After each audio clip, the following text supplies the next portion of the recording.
Do you know what time it is? It's supernatural story time. And if you're easily scared, and even if you're not, there's only one thing left to do. Just turn off the lights, because these are stories that you listen to only in the dark. Other Spooky Stories, Volume 2, Story Number 1. I pulled over for a break on the way to Melbourne from Sydney at a truck stop. No street lights or anything, pitch black. No other trucks or cars at the stop. I turned off my lights, I switched the truck off, did the curtains, and I locked the truck from both sides, jumped into bed, and set my alarm, and then I set my phone above me in the compartment. I was rolling over from side to side for around 5 or 10 minutes. I couldn't get to sleep due to it being prime summer temperatures, reaching around 30 degrees at night. And I'm looking up at the ceiling, mentally planning out the day ahead. Suddenly the passenger side door opens up slightly, and the cabin light turns on. What the hell? Now, the truck is a fairly late model one, and it's in pristine condition, so there's no question about the door being faulty or anything.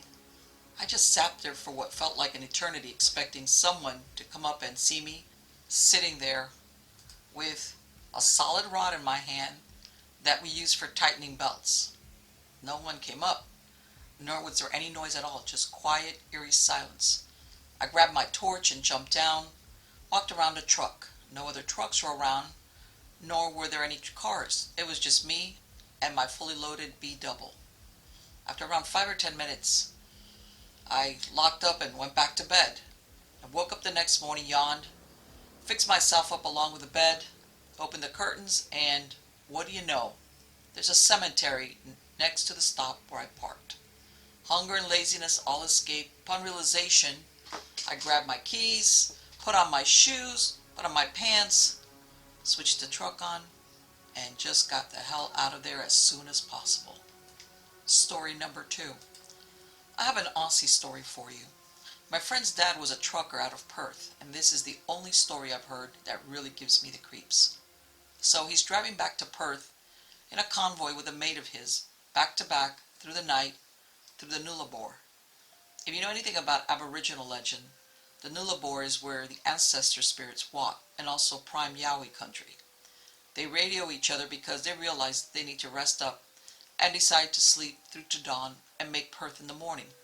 So they pull over in the middle of this vast nothingness, lock up, and hunker down for the night. At some point in the blackness, my friend's dad wakes up with this intense feeling of being not just watched, but stared down. He's not a superstitious guy either. He's a proper, no-nonsense countryman. He says he just had this gut feeling that something was out there and wanted him gone. He said he scrambled up to the cab, chucked his keys in and turned his lights on, and at that exact second in the middle of the night, his mate does the same thing.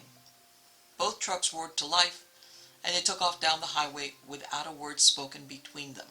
Later, his mate said he felt the same predatory state and fear for his life so hard that he knew they had just got to get out of there ASAP.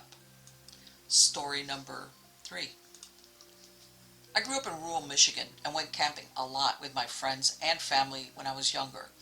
And not camping like when you drive an RV up to a KOA campground, like actual camping in the woods, in a tent, and very sparsely populated areas. We always had permission to be where we were, so trespassing was never an issue, but it really felt like it a few times. The time that sticks out the most in my mind was during my last trip about 8 years ago.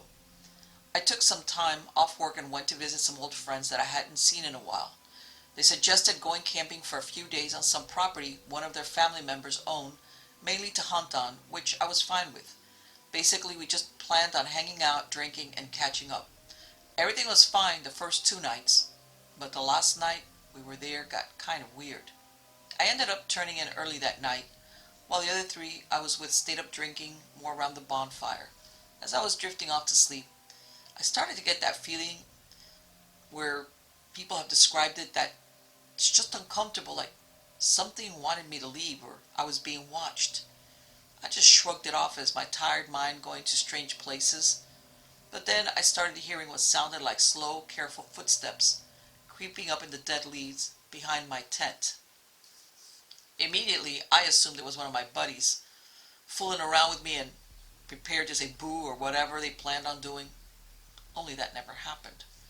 The longer I laid there, the more I felt like I was being scrutinized by something or someone, and the more it sounded like the footsteps were pacing just on the outside of my tent and just past my head. Eventually, I got up, grabbed my flashlight, and went outside to see what was going on. Nothing. No one was there, no animals, no wind, nothing. Everyone else was still sitting about 50 feet away at the bonfire talking and drinking. I asked them if one of them was trying to mess with me, and no one claimed to know anything about it. So I went back to bed and finally managed to fall asleep.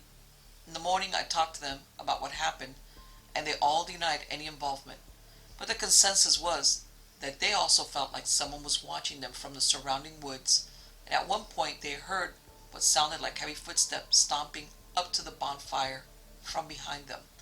They said that they thought a deer or a coyote or another animal was trotting up to pilfer our snacks, but when they shone their lights in that direction, nothing was there. Next story. My boyfriend is a truck driver who routinely does midnight runs. Oddly enough, I asked him this question myself a few days ago. He told me that one night he was getting ready to park in a lot next to a truck stop. He said it looked like there was no lights, no cars, no sign of anyone, but he said screw it, he was tired. He woke up the next morning, parked on the side of the road, with 3 highway patrol vehicles behind him. He was about 15 miles away from the truck stop he had parked at. Thing is, he was sleeping in his camper the whole night. He has no idea how he got on the side of the road, and logic says someone tried stealing the truck and succeeded. And the police convinced him of this happening as they saw a man in a black jumpsuit running away from his truck into a nearby field. Even then, he still felt uneasy about the whole situation. Apparently, the doors were still locked from the inside, and there was no real sign of anyone trying to break in. Now, the police did a breathalyzer on him for alcohol, and it came up clear. Even more unsettling is that he puts his keys in the same place every night, which is next to his handgun in one of those metal boxes, which remained untouched. Also, the police officers couldn't locate where the man in the jumpsuit was, or could have gone, since it was an open field with no buildings in sight. And they didn't actually stop the truck or see it moving. The only reason they decided to check on the truck was because of a call they received from a worried woman. Everyone was weirded out. They couldn't issue any real fines, so they let him leave. But the mystery remained. Next story. A couple of years ago, I was sleeping in my van in North Hollywood after getting off of work. I had the seats folded down and a long plywood plank with a mattress on top of them, so I was elevated at windows level, but they were tinted. I woke up late one night and was startled by a guy standing outside, staring into the van and talking to himself. I realized he wasn't trying to look in, but was looking at his reflection. I don't know how long he had been there, but he was there for another 15 minutes until he staggered off. Next story. Well, this story came from an uncle who used to drive a lot, and he always came back with the most weirdest stories ever. While every family member knew his stories, there was one story he told and warned about, even to me when I was 6 or so. Moral of the story is never to stay during night in the desert alone. It seems once he drove to Chile, he had a contract and the way there was okay. I made the travel myself later in life, and it's a beautiful drive. Whenever he was done, he usually spent a few bucks on booze, but this time, due to a family gathering, he wanted to come back as soon as possible. So instead of drinking in some bar, he decided to sleep a bit at the Atacama Desert. Well, it's a desert, and he had parked way outside the road and a few miles before the next village. He was asleep, and he wakes up because he hears someone singing.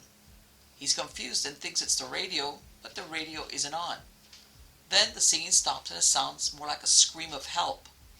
That's when he wanted to get out and help, but still he's confused. He said he started the motor and the lights to see where and who was there, and he also opened the window a bit and yelled, asking what happened. It was nothing. And right then, when he decides to get out anyway, he catches a movement out of the corner where the lights end. It looked like a woman, but the face was pitch dark. He freaked out and drove away. Didn't stop until he reached home. Whatever he saw, or thought he saw, every time he told that story his face went pale. Even my grandmother commented how he was usually a very jolly guy, but whatever happened in the Atacama Desert freaked him totally out. Next story. My father-in-law is a trucker in Australia. He told me a story of one night in the middle of the outback, not a soul in sight, and hundreds of kilometers between towns. Australia is huge, especially on the west coast where we were at. Pitch black night, a tire blows out. He pulls over to the shoulder and started the task of changing the tire. Then he starts feeling uneasy and he kept looking over his shoulders. Something wasn't right. Working fast, he told himself to stop being a scared cat. Then all of a sudden, a hand landed on his shoulder. "Hey there, mate. You have a spare smoke?" An Aboriginal man had wandered up to him like it was a normal thing in the middle of nowhere, in the middle of the night. And he said, "No, mate, I don't smoke." So the man just walked away into the darkness. He reckoned he aged about 20 years that night. Next story. About 3 or 4 years ago, my dad and I took a 25-hour journey from Southern California to McAllen, Texas. Mexis, as some call it. This was late November, around 5 or 6 p.m., still plenty of light outside. This white car that appeared to be fresh off the lot, no numbers on the plate, just the dealership plates, started pulling in front of us repeatedly and cutting us off in the middle of the freeway traffic. The windows were heavily tinted so you couldn't see who was inside. It was pretty irritating and they continued to do this, so we sped up and eventually lost them. It was beginning to get dark outside. I was tired and I fell asleep as my dad continued driving. At this point the freeway was empty. We had passed the major cities in Texas. There was nobody else on the road. I woke up at about 1:30 a.m. because I could feel our car alternately speeding up and then slowing down. I sat up and rubbed my eyes and noticed we were alone on the freeway. Wait, hold on. Was that the same white car behind us? I looked at my dad, who didn't say a word, but continued driving very seriously. My dad's a very confident driver, macho man type guy. We were going up to 110 miles per hour, and this white car would match our speed, then quickly switch lanes and pull right in front of us over and over again. When we slowed down, they slowed down. When we sped up, so did they. This was pretty scary when you're in the middle of nowhere in the middle of the night.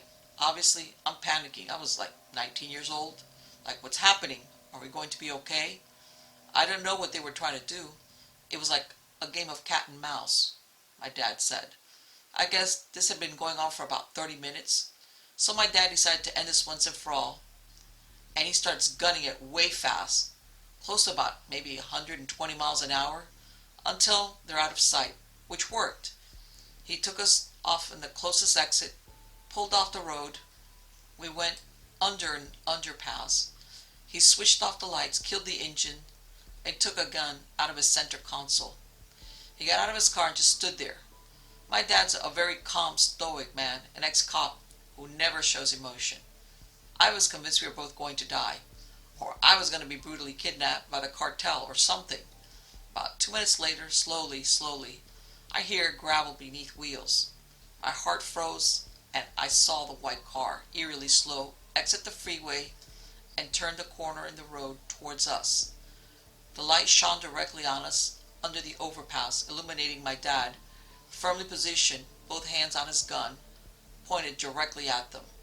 They just passed us, continued their slow drive down the road towards the gas station. We immediately turned the car around, went back to the freeway, booked the hell out of the gas pedal, and never saw them again. Next story. Well, this happened many years ago. I was up early pre-dawn driving from Calgary to Edmonton.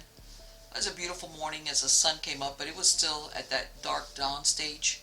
I was alone on the highway until a big black truck came up behind me. He stayed with me and started to play. He was so close on my bumper and I couldn't see his license plate. I could see his empty gun rack and a cowboy hat pulled low over his brow. He pulled back, then crept up closer. He drove beside me for a while, passed me, and then would slow down ahead of me. He shot ahead and then slowed to a crawl until I caught up. Then nearly stopped until I passed him and scooted in behind me. I don't know how many miles this went on for. There was no way I could outrun him. I was trying to think of a plan of what I would do if he bumped me off the road into a pasture. I was pretty white-knuckled. At any rate, some time later I saw some kind of convoy. There must have been maybe 40 army jeeps up ahead. I saw that they had really long aerial things on the back of the jeeps, so I think they might have been able to talk to one another. I have no idea how these guys knew that black truck was harassing me. They may have noticed me before I noticed them, as I was concentrating so hard on driving. I got closer, and the black truck was on my tail. As I got to the last jeep, the buddy rolled down his window and motioned me to pass him. This was a double lane, so no problem. Then he, the jeep, pulled out right behind me, and the guy that he was following dropped back. Black truck was blocked. Jeep driver just pointed out his window, "Go," and I went for it. I floored it ahead while these guys basically held him off. Safe as in my mother's arms. Never saw that a-hole black truck again. Whoever the Jeep guys were, thank you. Next story. Well, my brother was a truck driver in the early 90s, early 2000s. He just told me this story a few months ago. He was driving through Pennsylvania on way back to New Jersey, and he pulled over to the side of the road behind two other trailers. In the early morning, he heard someone bang on his right door. He quickly jumped from the sleeping compartment and grabbed his bat. As he looked out the window, there's no one there, but now there's a bang on the left side. Freaked out, he looks out that window, and there's nothing but silence now. Just trying to figure out what the hell is going on. Seconds later, banging on both doors at the same time. He said the banging was so loud and heavy, the truck was shaking. Both curtains open, and he could see that there was no one out there. He quickly jumped in the driver's seat and started the truck. Then he sees the other two trucks ahead of him do the same. He said he felt as if they've all experienced the same thing at the same time. Next story. I used to drive a truck in northern Manitoba. There's a road in the northeast you can drive for several hours and see very few vehicles. This road is quite flat and straight in stretches. Of course, this is deep in the bush. One day I saw something cross the road in the distance. Very large, easily past the hood of my truck, but not long like a moose or elk, just tall. It disappeared into the bush, and as I drove by the spot, the hair on the back of my neck stood up. I heard days later a tow truck driver describing on the radio his encounter with a similar creature, only he was much more clear he had spotted Bigfoot. The guy went on to some length to explain he didn't want people thinking he was crazy, but he was sure what he saw. I asked an Aboriginal client of mine in a nearby community, and he said the elders spoke of them as commonly the same way they spoke of other animals. I don't know what I saw that day, but I'm certain it wasn't a bear, moose, deer, or elk. I just don't know what the hell it was. Next story. Well, I was headed from Salt Lake City, Utah to Albuquerque, New Mexico late on a Friday evening. When I got to southern Utah and near the Arizona border, I got really tired, enough to need to pull over and sleep. I took a county road off some highway exit. I was driving down to pull off so that I could sleep without headlights interrupting me or getting woken up by a state trooper and being asked to move along. That can be pretty annoying. And as a person who sleeps in his car a fair amount on road trips to get a few hours before pushing on again, it's just uncomfortable to be woken up. Anyway, the following happened as I'm driving along this county road a few miles away from the highway at about 3 in the morning, and suddenly lights come on right behind me with a vehicle that is very close to my ass. It's a large Dodge truck with a light bar and 4 or 5 lights that are shining into my rear view, blinding me. I tried to pull over so that they can get around, my heart's beating, and I was scared. They pulled over behind me. So I took off and tried to lose them. But I'm in a shitty older Saturn sedan, and they're in a pickup truck with 4-wheel drive on a road they're familiar with. It became clear that I'm not going to be able to lose them. They're swerving behind me, they're trying to pull up beside me, and they're flicking their lights. This was a very scary experience. I thought it through and had no idea what road I pulled off, so calling 911 wouldn't have helped me since I couldn't tell them where to show up to help me. Regardless, this emergency was happening now and I needed to deal with it. It was a fight or flight situation and my flight was not working, so I decided to fight. I always travel with a small weapon of some kind, and what I had between my driver's side door and my seat was a very large hunting knife. So I pulled my e-brake suddenly and slammed my brakes to a stop. As soon as my car stopped moving, I got out and started running at the truck, terrified but yelling like I was just effing insane and ready for battle. They were sliding to a stop behind me and actually almost hit my Saturn by the time that I was almost at their truck. They had thrown it in reverse and were backing up. I could see inside of their truck, and it looked like some teenagers on the bench seat. The look of fright on their faces made me more bold, and I roared and yelled and cussed as they spun around and took off. It occurred to me after that, while calming down from a really terrifying experience, that they were just kids out having some fun on a weekend night in a rural area. But to me, it really felt like I was being attacked, and maybe they were going to try to kill me. I still think back on it with a lot of fear because it was just a helpless situation, and my only reaction that seemed appropriate was to try to at least hurt them before they killed me.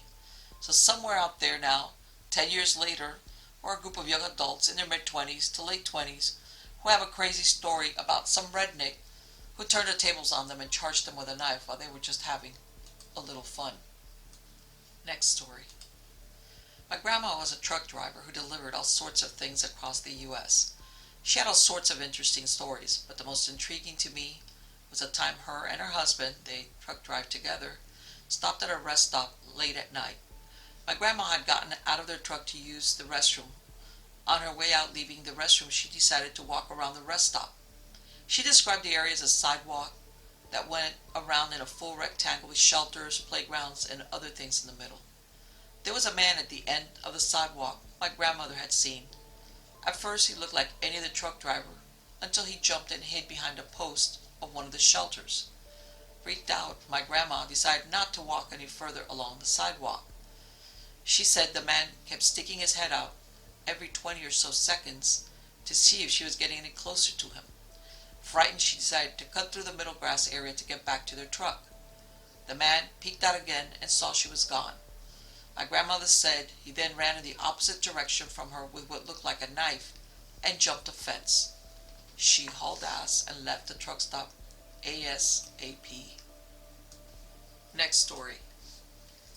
I formerly worked for a regional car wash chain and was pretty well trained in maintenance and upkeep on them.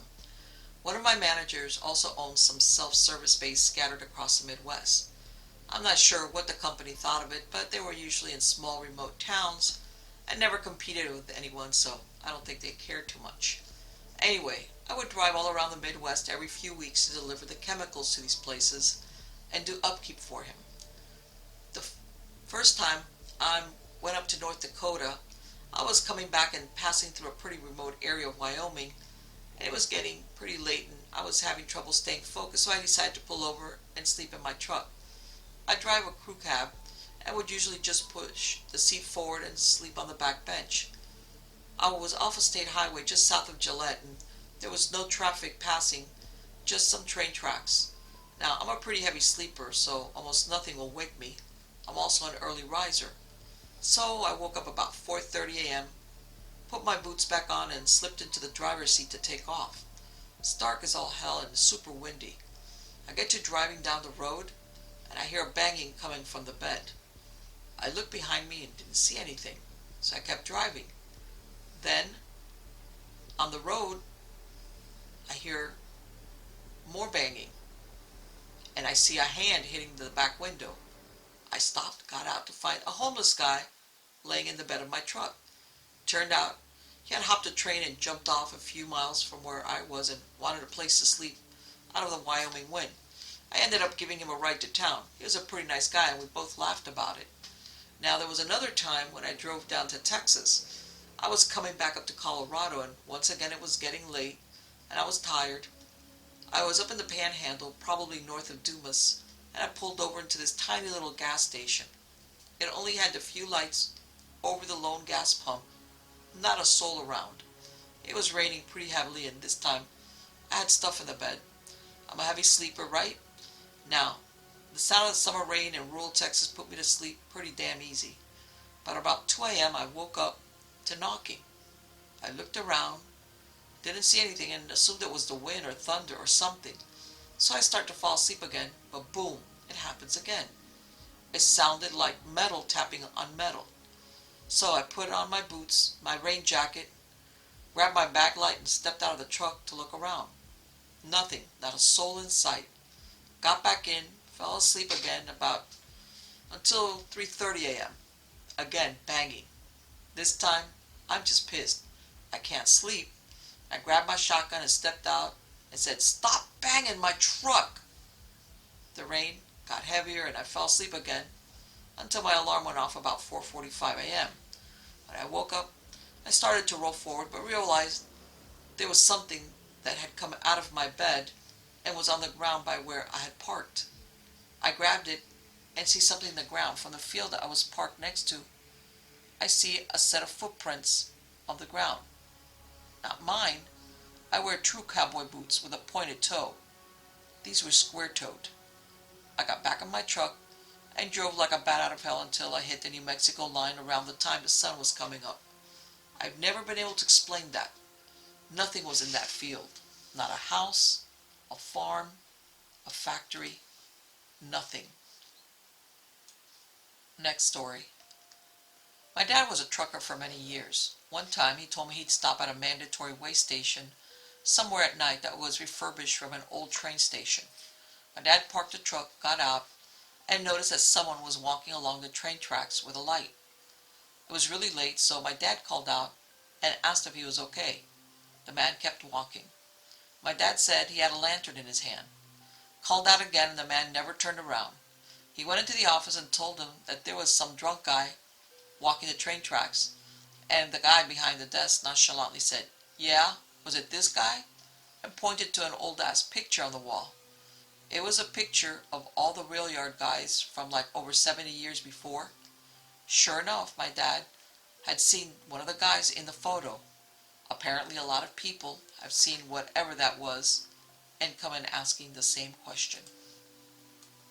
Next story.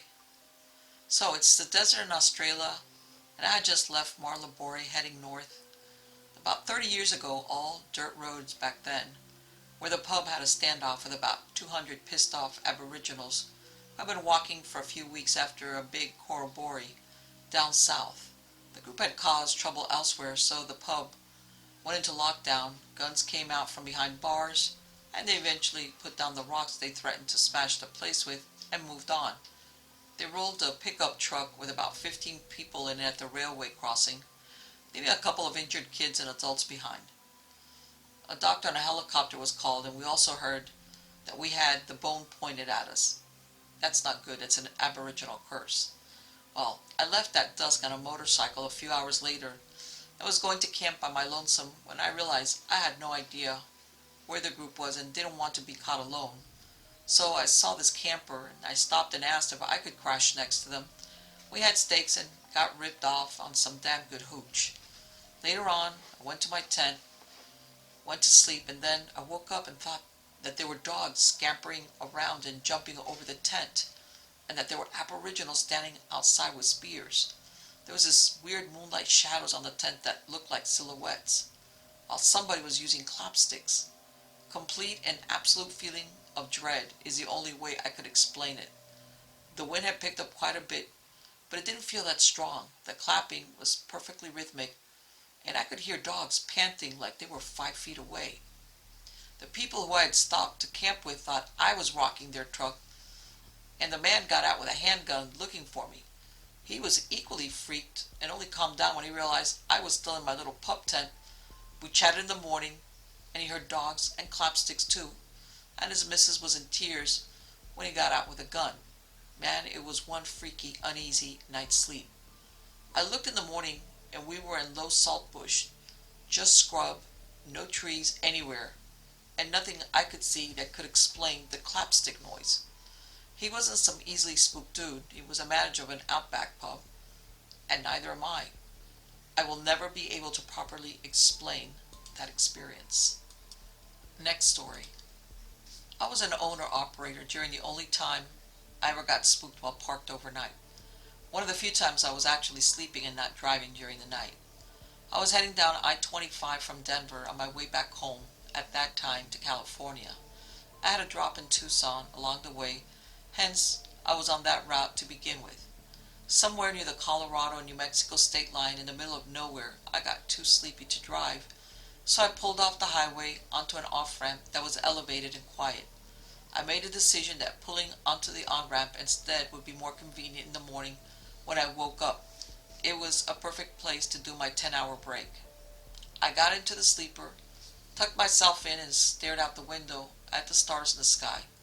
It was almost pitch black outside since civilization was so far away, and it was a new moon, so the amount of stars you could see was insane. No light pollution, no moon. You could see everything up there. You felt that peace when looking at it. After a while, I finally began to doze off, until I heard a car pull up on the off-ramp outside. I looked at the passenger side mirror from my bed in the sleeper and saw the car stop at the very beginning of the on-ramp on the opposite side of the road. They turned off their lights and just sat there. I assume whoever it was had the same idea as me, but I felt a little uneasy about it, mostly because I had a highly modified brand new pickup truck, a motorcycle trailer, and a tricked out Porsche 911 back there on my flatbed, all going to the same drop location. After maybe 15 minutes, I began dozing off again. Some time went by and I finally began falling asleep. For a short amount of time, I was in and out of it. Once I was almost completely asleep, suddenly I felt a really light punch to my head, a flash of white in my eyes, and I heard a thud. Exactly what you experience when getting punched in the head. I jolted out of bed, swinging out of instinct, only to realize there's nobody there. Suddenly, I was overcome with this fear that was growing exponentially by the second. This feeling just came over me that I absolutely had to leave right now, that danger was imminent. I sat for maybe a couple of seconds before I jumped out of the bed, breathing like I just ran 3 miles, and jumped right into the driver's seat.